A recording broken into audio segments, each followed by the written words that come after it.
Bonjour à toutes et à tous. Merci Seigneur pour cette belle occasion de se réunir, même si c'est à distance, pour étudier la parole, mais aussi plonger le regard dans cette religion, l'islam. Aujourd'hui, nous allons essayer d'étudier ou faire une petite introduction à l'islam afin de mieux comprendre cette religion, pour ne pas attaquer, mais pour pouvoir mieux présenter le message de l'Évangile. L'Évangile qui sauve une âme perdue. L'Évangile qui donne l'espoir pour l'avenir. Et donc, notre objectif, c'est de mieux comprendre ce que nous croyons et aussi de pouvoir répondre à ceux qui nous posent question, mais pourquoi vous croyez cela? Et particulièrement aujourd'hui, nos amis musulmans. Et donc, encore, ce n'est pas pour attaquer. Nous ne voulons pas donner cette impression. Notre désir, c'est de pouvoir partager clairement ce que nous croyons afin que eux ils puissent accepter ou rejeter. C'est après à eux de décider selon ce que eux ils croient et aussi c'est à Dieu de convaincre la personne de la véracité du message de la Bible. Et donc prions que le Seigneur nous ouvre l'esprit afin de comprendre ce que lui, il veut nous enseigner aujourd'hui à travers cette étude biblique. Donc, prions ensemble. Seigneur, merci pour tout ce que tu fais pour nous. Seigneur, nous sommes vraiment reconnaissants que tu es un Dieu qui est proche de ses enfants. Seigneur, que tu n'es pas ce Dieu lointain, mais ce Dieu d'amour, ce Dieu qui aime tout homme, toute femme, tout enfant, Seigneur. Et même ceux qui ne te connaissent pas personnellement, tu les aimes, tu es mort à leur place à la croix. Et il faut tout simplement qu'ils viennent à toi, Seigneur, par la foi. Donc, Seigneur, aide-nous à comprendre ce que tu veux nous montrer encore. Au nom de Jésus. Amen. Aujourd'hui, il y a un grand débat sur l'islam ici en Europe et particulièrement ici en France. Et notre objectif n'est pas de tomber dans ce débat ou ces arguments ou ces discussions. Ça ne sert à rien. Et donc, notre objectif, c'est de comprendre l'islam le mieux possible en étant ceux du dehors qui ne sont pas issus de cette religion. Nous n'allons jamais pouvoir comprendre toutes les nuances, tous les détails de cette religion parce que nous ne sommes pas musulmans à la base. Et donc, notre objectif, c'est d'avoir une meilleure compréhension possible afin de pouvoir répondre concernant certaines questions qu'un musulman pourrait se poser et même partager notre foi s'ils sont ouverts à nous entendre afin de les convaincre de la véracité du message de l'Évangile. Donc, la première question qui vient à l'esprit, mais qui a fondé l'islam? Qui est le fondateur de ce mouvement, cette religion, qui est quand même une religion assez importante dans ce monde et qui a beaucoup d'adhérents? Et donc, déjà, si vous habitez ici en France ou en Europe, ou même dans l'Afrique du Nord ou Moyen-Orient, vous savez qui est le fondateur. Tout le monde connaît le nom du prophète Mahomet. Et donc, pour les musulmans, Mahomet était un messager d'Allah ou de Dieu et c'est le dernier prophète que Dieu a envoyé. Et donc ça c'est le point de vue des musulmans. Donc Mahomet a fondé l'islam et c'est celui qui a reçu cette révélation de la part d'Allah afin de ramener les gens à la seule vraie foi en Allah. Parce que toutes les autres révélations que l'homme a reçues jusque-là a été corrompues et déformées. Donc, c'était une réformation ou réformer ou revenir à la source parce que tout était corrompu jusque-là. Et donc, le mot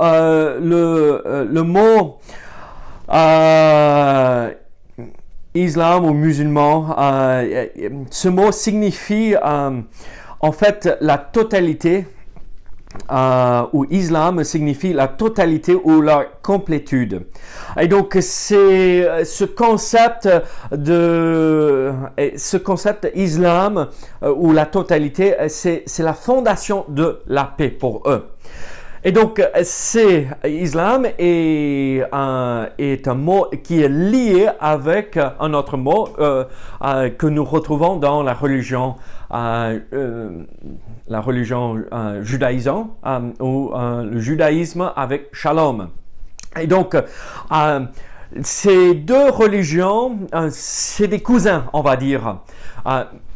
Biologiquement, c'est des cousins, mais aussi la religion est assez proche avec certains fondements qui partagent, même si un juif aura du mal ou va nier cela, et aussi un musulman nierait cela aussi, parce que il y a quand même cette animosité entre ces deux peuples. Et donc, islam signifie la soumission à Allah. En d'autres termes, c'est se confier ou confier tout son être à Allah. Et donc, s'adonner ou se donner complètement à lui et qu'il dirige toutes choses. Et donc, un bon musulman ou un musulman est celui qui se soumet à Allah. Et donc, islam et le concept d'islam, c'est la fondation pour la paix, ou c'est sur lequel nous construisons cette idée de trouver paix avec Dieu. Mais avec islam, c'est l'idée de se soumettre à Allah afin que cette paix s'installe en nous et se confie entièrement en lui. Et on appelle celui qui se soumet à Allah un musulman. Et donc, quand nous regardons les mots islam, musulman, shalom, nous retrouvons bien sûr les racines ou une même seule racine avec ces mots. Et donc, l'islam est très vaste. Donc, en fait, si nous voulons essayer de découvrir combien de pratiquants ou de musulmans il y a dans le monde, c'est un peu difficile de mettre son doigt sur voilà le nombre exact, parce que aujourd'hui, nous comptons les populations des pays musulmans pour dire voilà le nombre de musulmans. Donc, est-ce qu'ils sont tous pratiquants ou pas? C'est un peu comme le judaïsme, comme on a vu la semaine dernière. Juste parce qu'on est juif ne veut pas dire qu'on pratique la religion du judaïsme. Ou juste parce que nous sommes issus d'un pays du Moyen-Orient ou de l'Afrique du Nord ou autre pays, en Indonésie ou quelque chose, ne veut pas dire qu'on est forcément musulman ou on pratique la foi ou la religion musulmane. Mais aujourd'hui, on estime qu'il y a à peu près 1,6 milliard de musulmans dans le monde entier. Et donc, en disant cela, il faut comprendre que la grande majorité sont au Moyen-Orient et l'Afrique du Nord et en Indonésie, ces endroits-là. Mais il y a quand même 42 millions de musulmans en Europe. Donc, on a une grande population de musulmans ici, à côté. À la porte à côté. C'est nos voisins. C'est ceux avec lesquels nous travaillons. Et c'est une raison pour laquelle il faut essayer de comprendre cette religion afin de développer des relations saines pour pouvoir partager mutuellement sur tout et n'importe quoi afin de développer ces amitiés, afin de pouvoir présenter le message de l'Évangile et leur faire comprendre la vérité de la foi en Jésus-Christ. Et donc, il y a 42 millions de musulmans ici en Europe. Et en fait, c'est en Indonésie où nous trouvons la plus grande ou la plus forte population, le nombre de plus de musulmans dans un pays. Et donc, il y a quand même quelques images ou quelques symboles qui viennent à l'esprit quand nous pensons à l'islam. Le premier symbole qui vient à l'esprit, c'est le croissant et l'étoile, n'est-ce pas? Et donc, c'est cette image que nous voyons, que nous pensons et que nous retrouvons sur beaucoup de drapeaux de ces pays musulmans. Et donc, le croissant et l'étoile, on va dire, ça prédate l'islam. Ça se retrouvait dans pas mal d'autres pays, mais au fur et à mesure, ça a été adopté par les musulmans. Et en fait, le croissant, ou le hilal, délimite le temps rituel, donc avec la lune. Donc, c'est un moyen de délimiter le temps. Et avec l'étoile, nous retrouvons les 5 branches de l'étoile qui représentent les 5 piliers de l'islam. Donc, c'est très imagé. Donc, la lune qui délimite le temps rituel avec l'étoile, avec les 5 branches de l'étoile qui représentent les 5 piliers de l'islam. Il y a un autre symbole qui vient à l'esprit quand nous pensons à l'islam. C'est pas juste le croissant et l'étoile, mais c'est aussi la main de Fatima.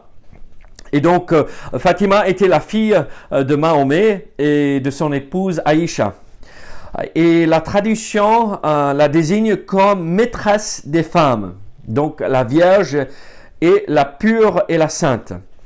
Elle dit encore qu'elle aurait été créée par la lumière d'Allah et la nourriture du paradis. Donc, les 5 doigts de la main représentent les 5 piliers de l'islam aussi. Donc, l'islam est très, très imagé, comme beaucoup de religions. C'est les images qui parlent le plus fort très souvent, et donc ils se sont servis de ces images. Et donc ça, c'est deux images ou 2 symboles assez importants qui viennent à l'esprit, donc le croissant et l'étoile, et la main de Fatima. Mais quelle est l'histoire? Quelle est l'histoire de l'islam? En fait, Mahomet est né vers 570 à la Mecque. On ne connaît pas précisément la date, mais on pense que c'était à 570 après Jésus-Christ. Et il est né à la Mecque. C'était une ville assez importante et donc un carrefour de commerce en Arabie occidentale. Donc, tout le monde a traversé cette ville, un grand carrefour où il y avait plein de passages. Et donc, vers 612, Mahomet reçoit une première série de révélations divines qui le persuade qu'il a été choisi comme messager de Dieu. Donc, c'est vers 602 que Mahomet commence à penser que Dieu l'avait choisi ou Allah l'avait choisi.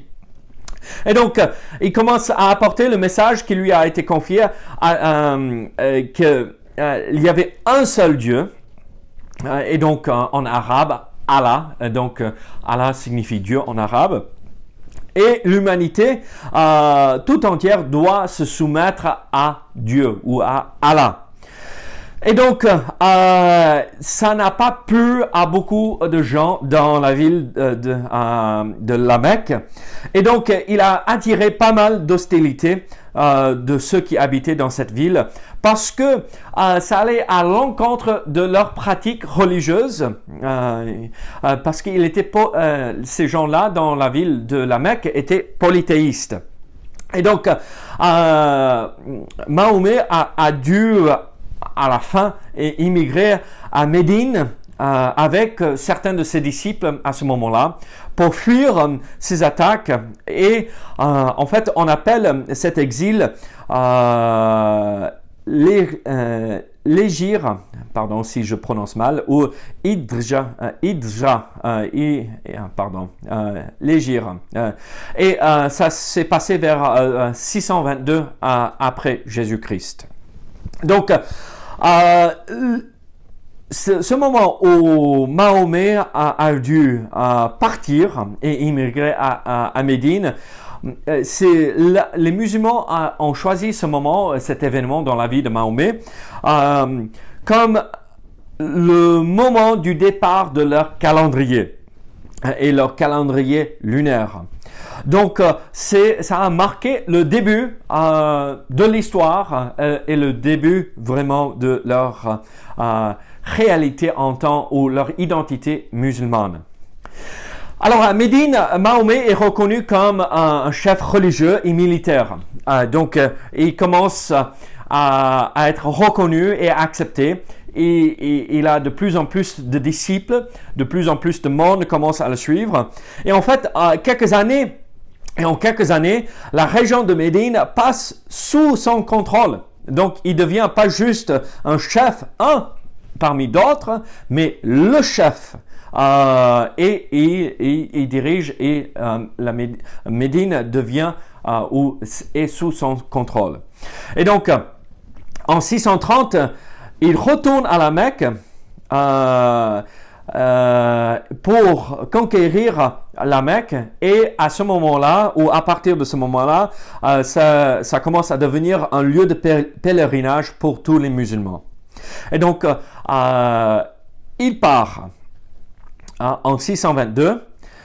Il commence de la Mecque pour Médine, il commence à prendre un peu plus d'importance dans la ville, les gens commencent à le reconnaître comme un homme important, et en 630, il retourne à la Mecque pour la conquérir, et ça commence à devenir un lieu de pèlerinage pour les musulmans.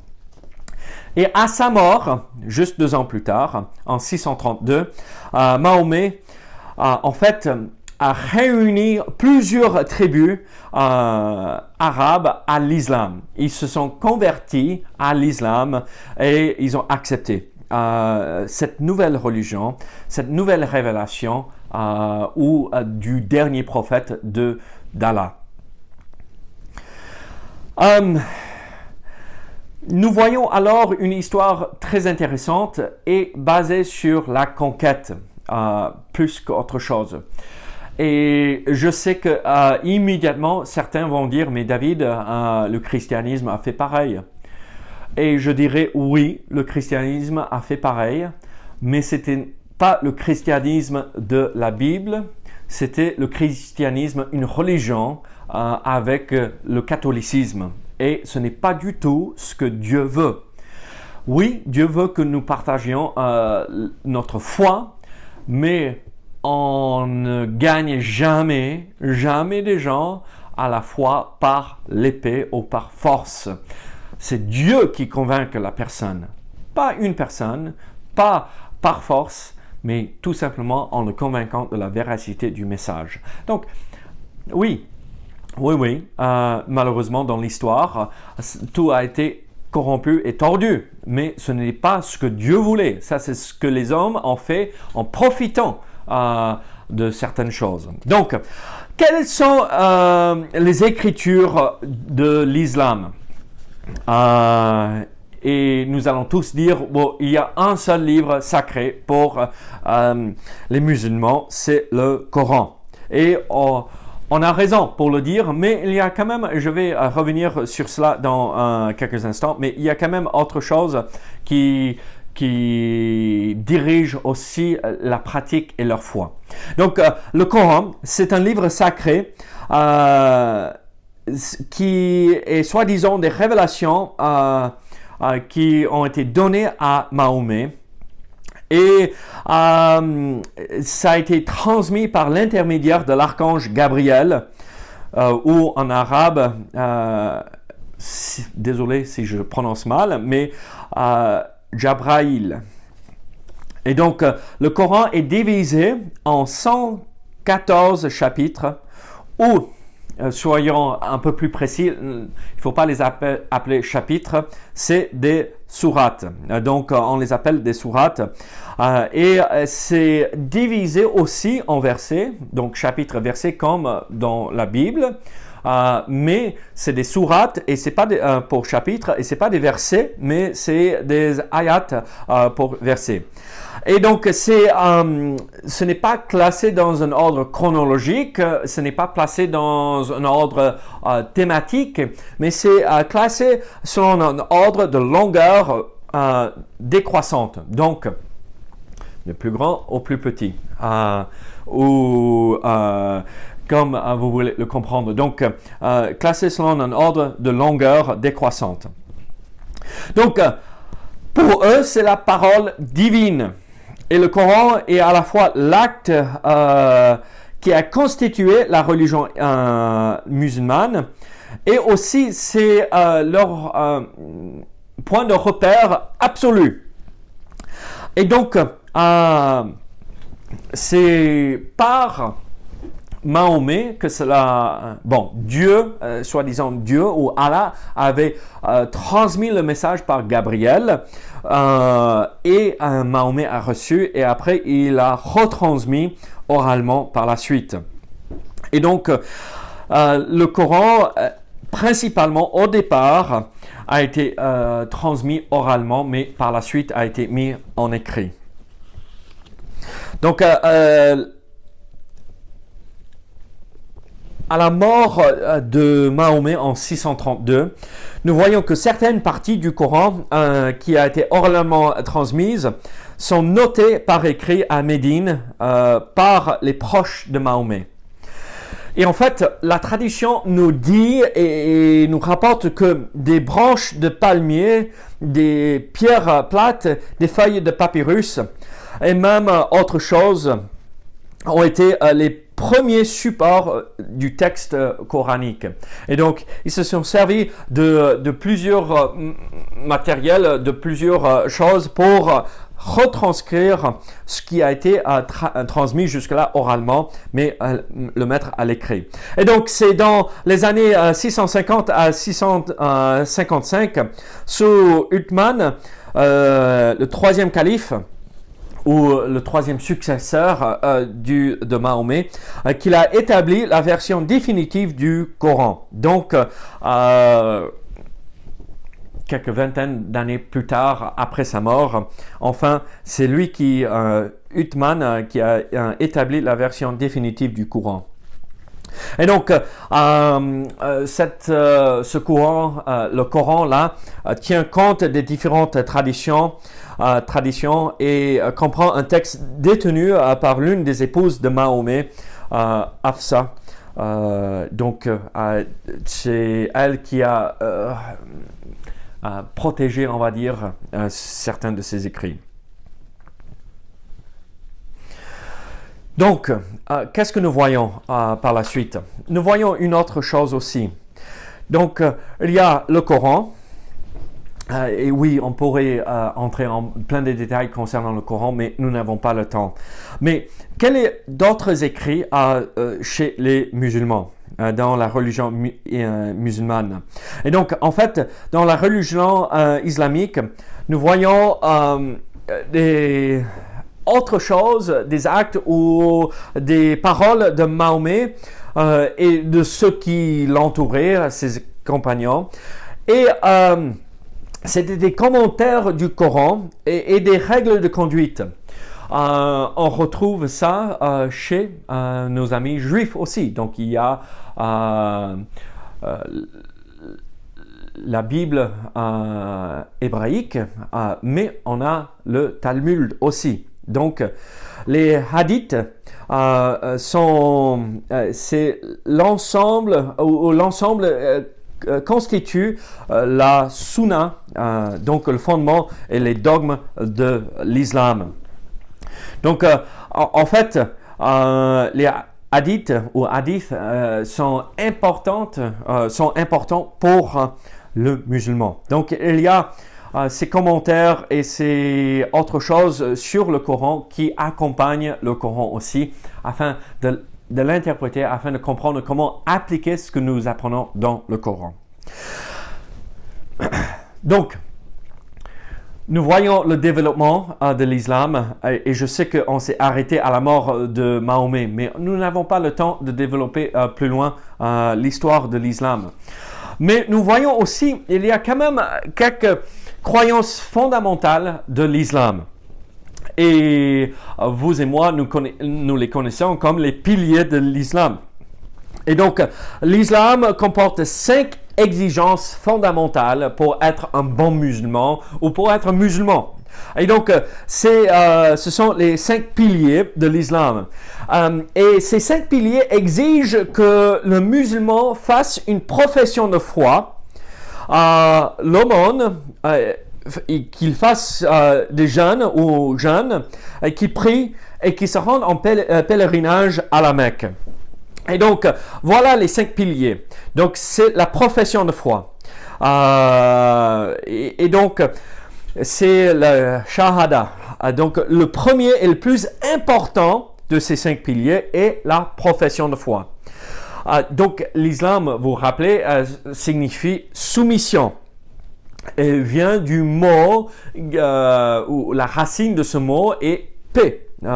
Donc, le même mot, la même racine de shalom en hébreu. Et c'est considéré par les musulmans comme la réaffirmation de la même vérité qui fut révélée aux chrétiens et aux juifs. La croyance en un Dieu unique. Il y a un seul Dieu. Et donc, mais malheureusement, les musulmans croient que la Bible hébraïque ou la Bible chrétienne a été trafiquée, trompée, déformée et tout cela. Et eux, ils ont la seule et dernière révélation importante qui révèle la volonté de Dieu. Et ce n'est pas le cas. Et donc, il y a la profession de foi, ce premier pilier de l'islam. Il y a aussi la prière ou salat. Donc, dans l'islam, la prière exprime la foi à travers la communication personnelle entre celui qui prie et Allah, et Dieu. Et donc, la prière est importante et c'est quelque chose qui se fait régulièrement. Et vous savez aussi bien que moi, il y a toutes les prières pendant la journée, du tôt le matin jusqu'au soir.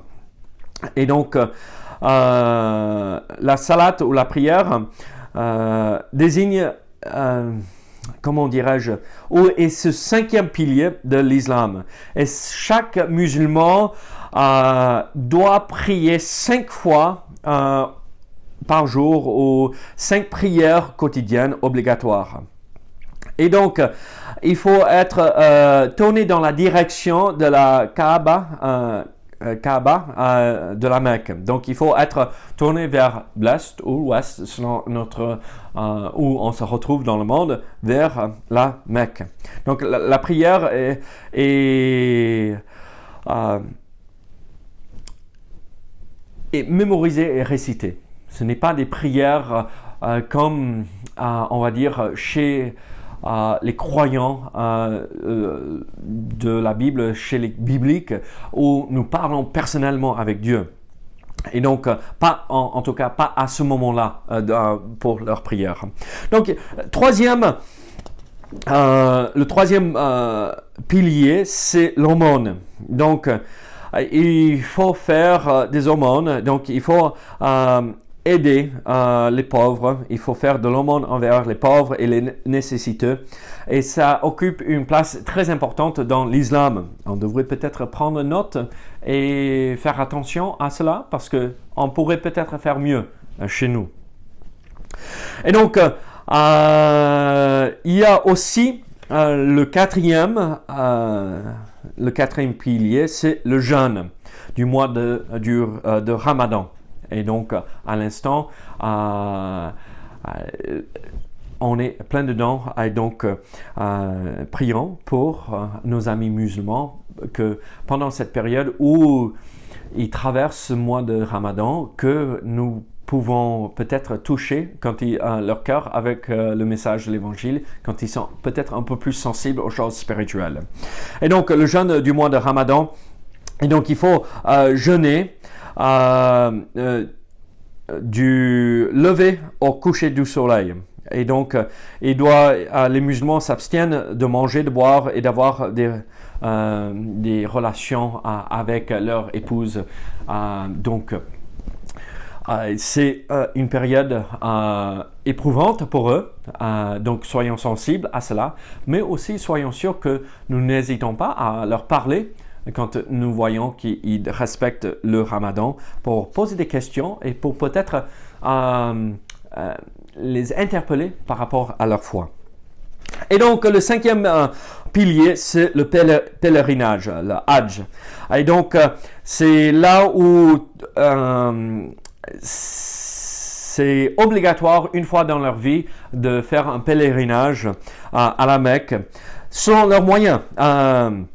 Donc, tout musulman a pour objectif d'accomplir une fois dans leur vie, si leurs finances leur permettent de le faire et leur santé aussi, ce pèlerinage à la Mecque.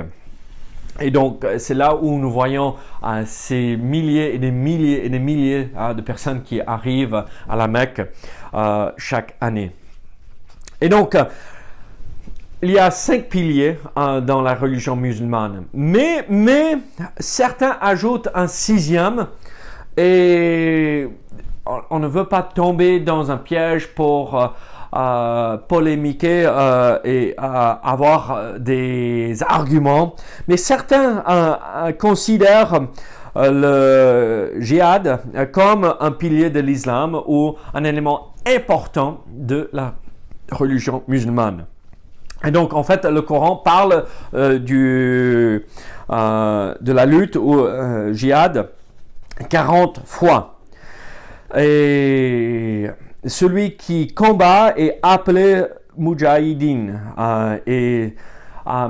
Principalement, c'est interprété comme la lutte spirituelle et ce combat spirituel que chaque bon musulman doit mener pour marcher selon les voies d'Allah. Mais malheureusement, nous voyons des extrémistes qui prennent cela et qui utilisent cette religion pour faire des attentats, pour faire des mauvaises choses. Donc, mais soyons sûrs de ne pas être critiqués parce que dans l'histoire du christianisme, certaines religions chrétiennes ont fait pareil. Donc, notre objectif, ce n'est pas encore de dire « mais pourquoi vous ?» Non, mais ils ne sont pas tous. Mais soyons sûrs que nous sommes là pour montrer l'amour du Père, l'amour de Dieu pour tous ceux qui sont nés. Dieu aime tous. La Bible nous dit dans Jean 3,16 « car Dieu a tant aimé le monde ». Pas juste le monde européen, pas juste le monde en Amérique, mais le monde entier. Donc, oui, il y a ce 6e pilier qui est important pour les musulmans. Et donc, voici ce que croient principalement. Donc, ça, c'était les 3 choses qu'il faut qu'ils fassent. Mais voici il y a 6 idées principales concernant leur foi. Donc, il faut qu'ils croient en Dieu. Ils croient aux anges, ils croient aux prophètes et aux messagers. Donc les prophètes, ça peut être Abraham ou Ibrahim, Moussa, Issa et même Jean-Baptiste, Yahya. C'est des prophètes de l'Ancien Testament pour nous, ou de la Bible hébraïque. Et donc, ils reconnaissent ces gens comme les prophètes de Dieu, mais c'est eux qui ont reçu la bonne révélation qui n'a pas été déformée et la vérité de Dieu. Et donc, il faut qu'ils croient en Dieu, il faut qu'ils croient dans les anges, il faut qu'ils croient dans les prophètes et les messagers. Il faut qu'ils croient dans les livres sacrés, les livres d'Ibrahim, la Torah de Moussa, les psaumes de David et l'évangile d'Issa. Donc, les 4 évangiles, les psaumes de David et ainsi de suite. Donc, nous voyons qu'il faut qu'ils croient dans cela, mais ils n'ont pas la même autorité comme le Coran parce que ces livres ont été déformés au fur et à mesure et malheureusement ils rejettent ces Bibles, ces livres dans un sens où ils ne les acceptent pas comme fondement de leur foi. Il faut aussi croire au dernier jugement. Au jugement dernier, il croit que tout bon musulman sera jugé ce jour-là quand ils sont devant Allah. Et aussi, il faut croire à la prédestination. Selon l'islam, Allah détient le pouvoir et la connaissance sur toutes choses et rien ne se produit si ce n'est par son désir et sans qu'il ne le sache. Donc, Allah a prédestiné toutes choses et a établi toutes choses et rien ne l'échappe. Et donc voilà ce que, grosso modo, les musulmans croient. Et si on pose la question à un musulman, est-ce qu'il répondrait exactement précisément comme j'ai dit? Non, parce que ils ne sont pas tous pratiquants. Ou ils n'ont pas tous suivi une formation, ou moi, peut-être, dans ma façon de comprendre, j'ai déformé certaines choses parce que je ne suis pas musulman, je ne suis pas issu de ce mouvement, et donc moi, je le comprends d'un point de vue extérieur. Et donc, on peut tomber dans ces pièges-là aussi. Donc, il faut le reconnaître, on n'est pas parfait et on fait de notre mieux. Mais aussi, une raison pour laquelle ils vont répondre différemment, c'est parce qu'il y a des sectes différentes dans l'islam.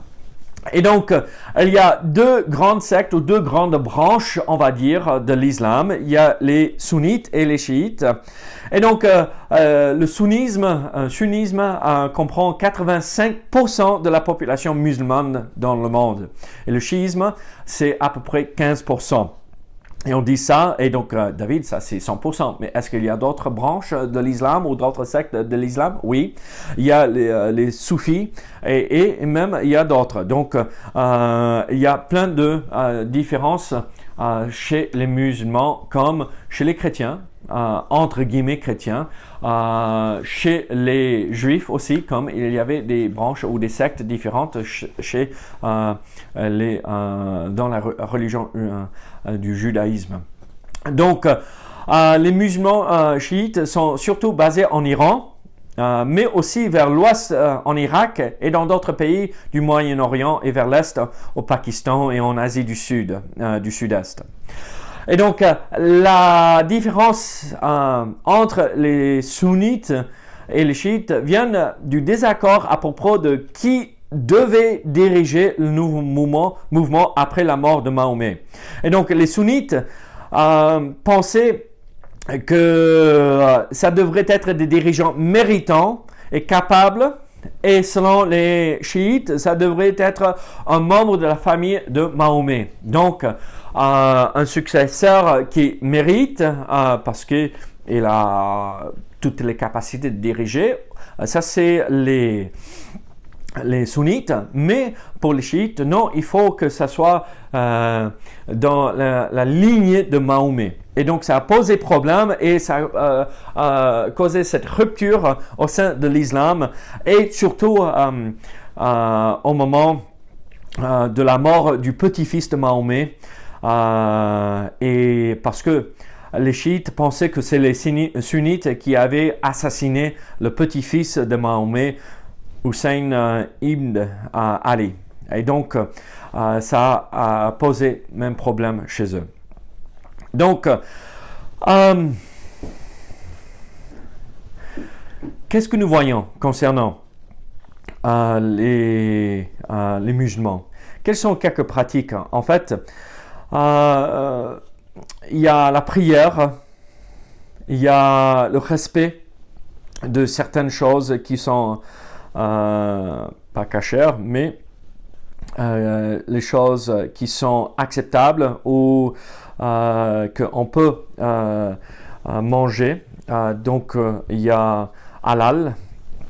Il y a certains habits qui sont particuliers chez certaines branches de l'islam.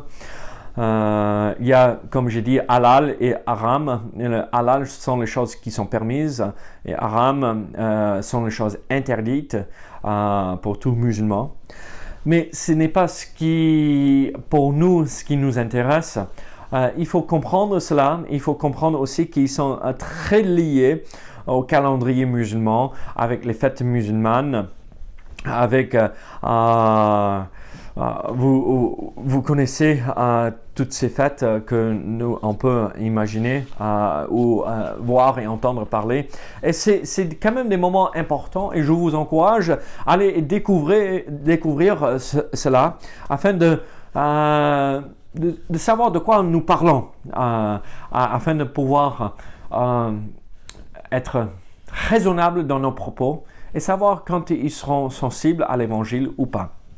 Et donc, la question pour vous et moi, c'est comment faire vu tout cela concernant la Bible. Et donc, quelle est la réponse chrétienne que nous devrions apporter quand nous sommes en face d'un ami musulman?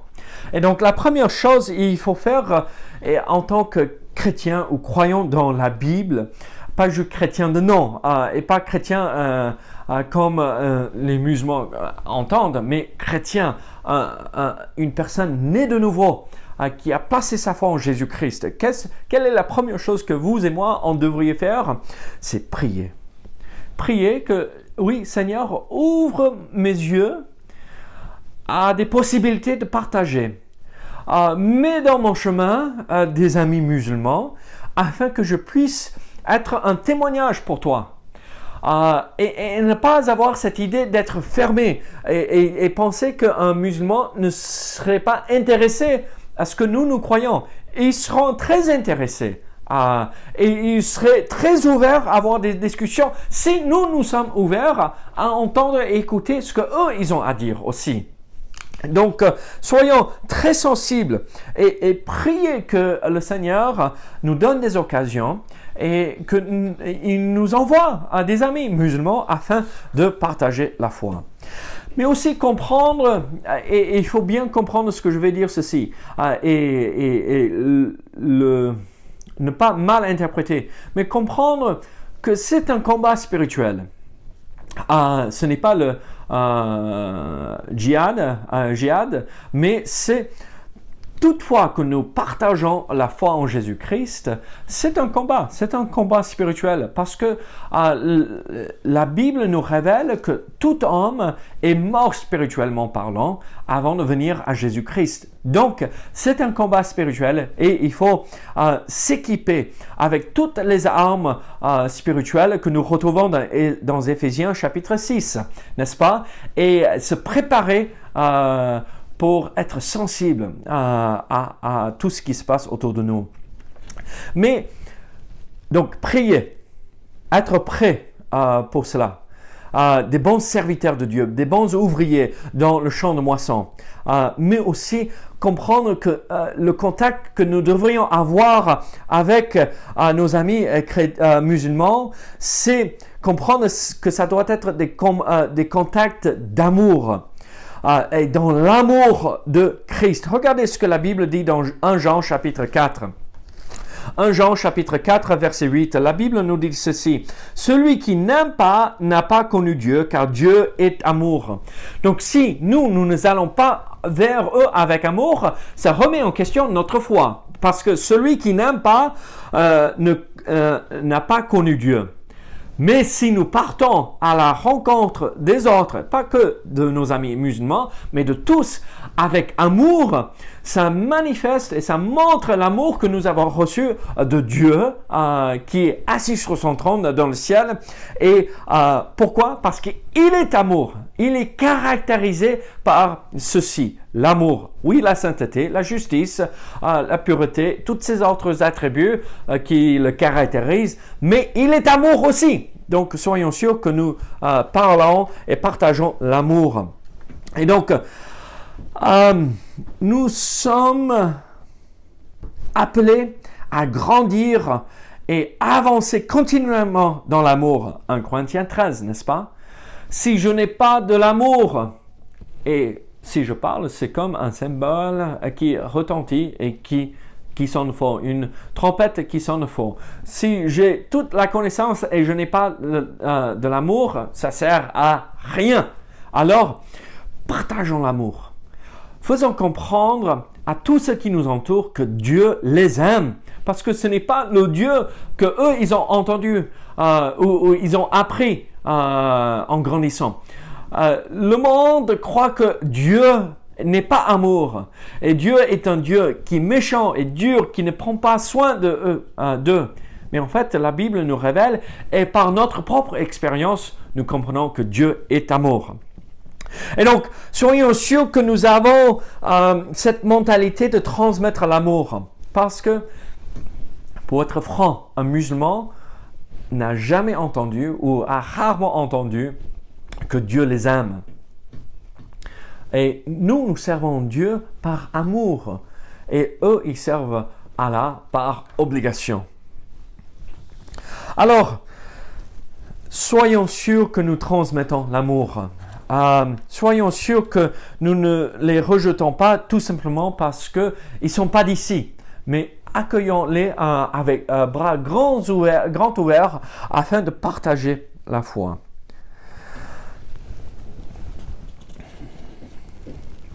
Soyons attentifs. Vous savez, il ne faut pas juste dire ceci. Non, il faut être sûr que nous soyons attentifs. Ce n'est pas à nous de dire voici tout, comme une mitraillette. Non, c'est un partage. Soyons à l'écoute.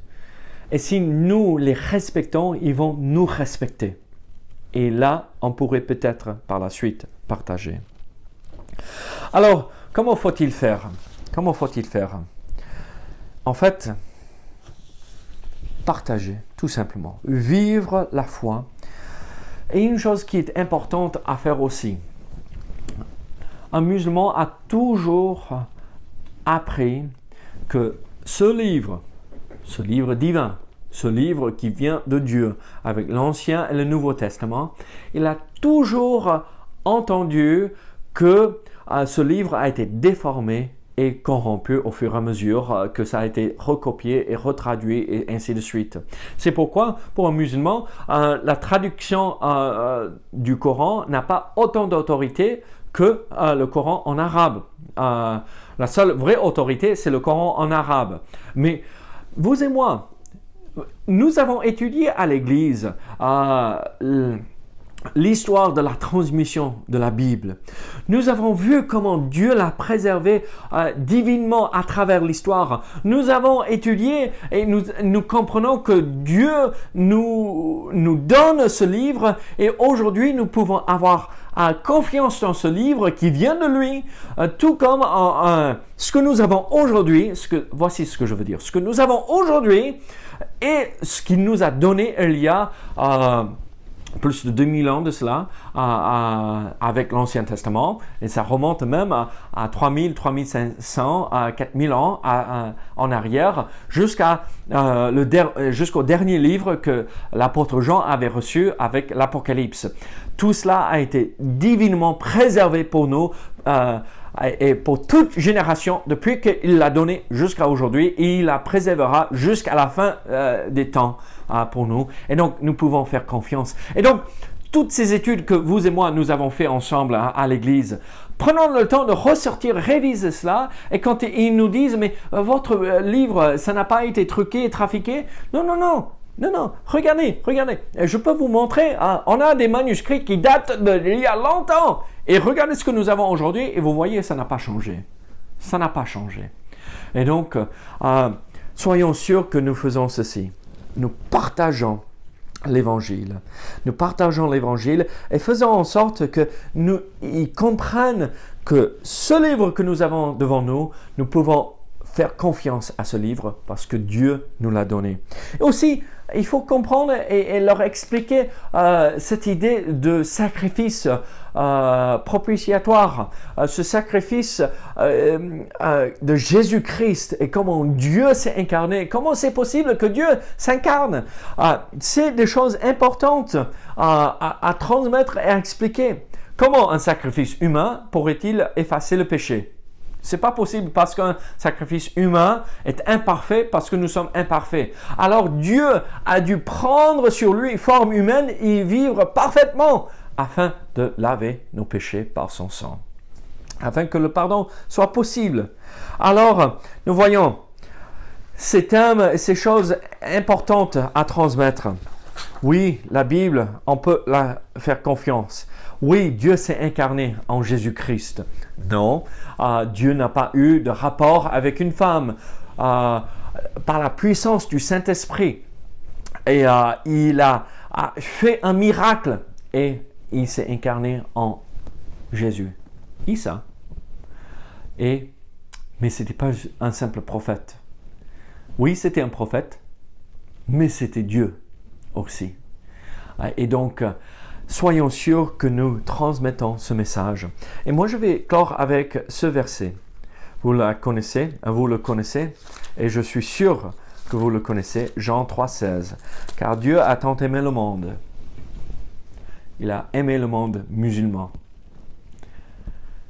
Qu'il a donné son Fils pour tous les musulmans, afin que quiconque entre eux croit ne périsse point, mais qu'ils aient la vie éternelle. C'est vrai pour nous, c'est vrai pour eux, et c'est vrai pour tout autre peuple, toute autre religion. S'ils mettent leur foi en Jésus-Christ, Dieu les sauve.